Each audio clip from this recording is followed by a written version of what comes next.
বাংলাদেশে পুলিশের, র্যাবের, বিডিআরের, বিজিবির, সশস্ত্র বাহিনীর খাইসলত পরিবর্তন হয়নি।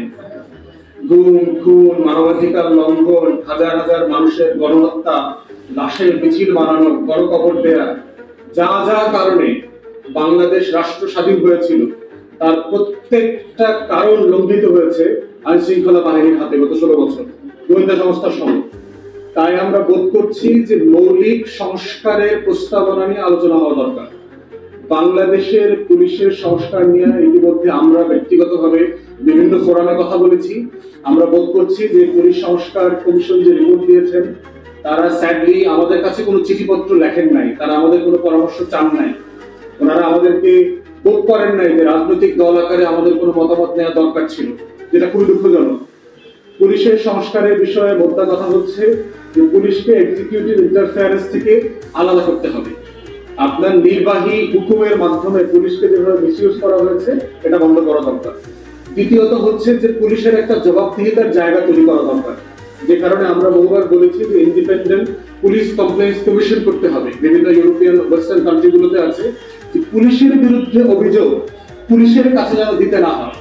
র্যাবের বিরুদ্ধে, গোয়েন্দা সংস্থার বিরুদ্ধে, সশস্ত্র বাহিনী, বিজিবি, এই যে টোটাল আইন শৃঙ্খলা বাহিনী আছে, তার বিরুদ্ধে অভিযোগ কোন আইন শৃঙ্খলা বাহিনী নিতে পারবে না, করতে পারবে না।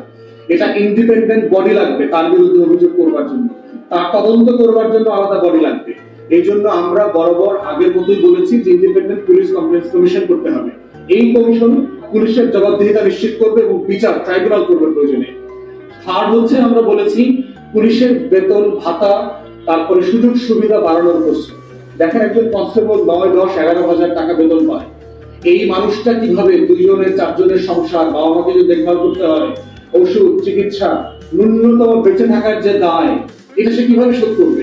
তাহলে রাষ্ট্র এমন একটা ফোর্স তৈরি করেছে, তার এমন একটা বেতন কাঠামো তৈরি করেছে, যে কাঠামোটা তাকে আসলে অসৎ জীবনযাপন করতে বাধ্য করছে। অতএব এই সুযোগ সুবিধা বাড়াতে হবে।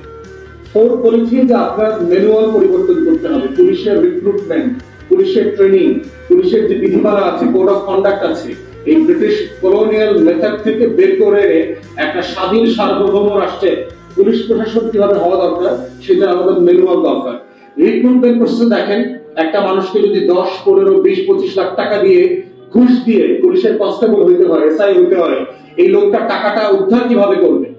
আপনারা হয় প্রেসের কার্ড ব্যবহার করে, আপনার মোটরসাইকেল থামায় না, গাড়ি থামায় না, কিন্তু সাধারণ মানুষের তো গাড়ি থামায় ফেলে, থামায়া বলে 2,500 টাকার মামলা দিব না, আপনি 1,000 টাকা দিবেন। মোটরসাইকেলের জন্য 500 টাকা দিবেন না 2,000 টাকার মামলা দিবেন।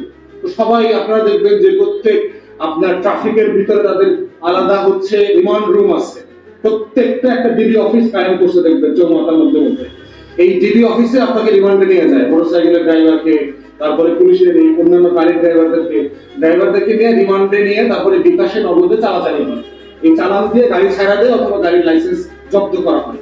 কেন করবে না? বাস্তবতাটা দেখেন, তার জীবনের বাস্তবতাটা।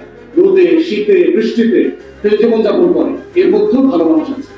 আমরা বলেছি যে পুলিশের সার্চ এবং রিমান্ড কালচারে অনেক বেশি আপনার ট্রান্সপারেন্ট হওয়া দরকার। আপনারা বাইরে মুভিতে দেখেছেন, বাইরে পুলিশে দেখেছেন বডি ক্যাম ব্যবহার করেন, ক্যামেরা থাকে বুকের উপরে, হেলমেটের উপরে, টোটাল কনভারসেশন, তার কমিউনিকেশন, কি করছে, কি বলছে, সবগুলো রেকর্ডেড থাকে এবং এগুলোই পুলিশের কাছে এভিডেন্স আকারে যায়।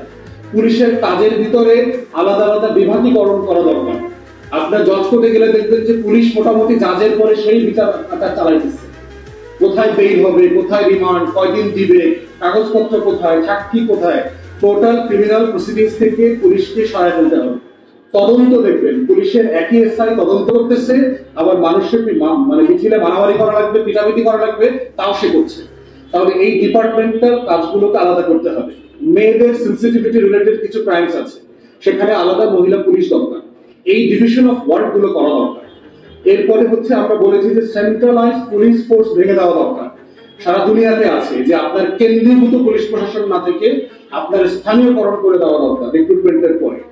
এইরকম একটা অনেকগুলা আমাদের প্রস্তাবনা আছে, যেটা অফিসিয়ালি আপনাদেরকে আমরা সুপারিশ আকারে কনফারেন্স করে আমরা দিব। বা যেহেতু ভাই জিজ্ঞেস করেছেন, পোশাকের বাইরে উঠে সিরিয়াস রিফর্ম আলোচনা হওয়া উচিত।